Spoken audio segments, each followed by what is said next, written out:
দেশের ইতিহাসে এবার সর্বোচ্চ পর্যায়ে পৌঁছালো জ্বালানি তেলের দাম।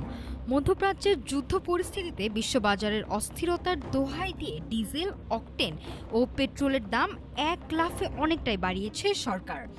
আজ থেকে কার্যকর হচ্ছে নতুন দর।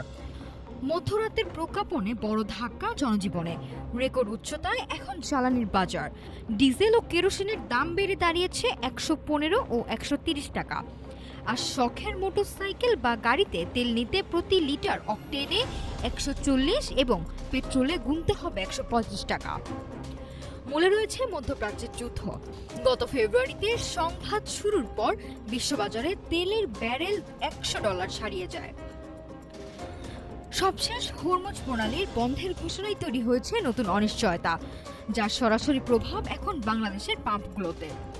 সংকট কাটাতে আজ থেকেই তেলের সরবরাহ 10% বাড়ানোর ঘোষণা দিয়েছে বিপিসি। তবে জ্বালানি বিশেষজ্ঞরা বলছেন, শুধু সরবরাহ বাড়ানো যথেষ্ট নয়, বাজার নিয়ন্ত্রণে প্রয়োজন স্বচ্ছ ব্যবস্থাপনা ও কিউআর কোড ভিত্তিক আধুনিক বিতরণ ব্যবস্থা। রেকর্ড দাম দিয়েও মিলবে কি নিরবিচ্ছিন্ন জ্বালানি? সেই আশঙ্কায় এখন সাধারণ গ্রাহকদের মনে।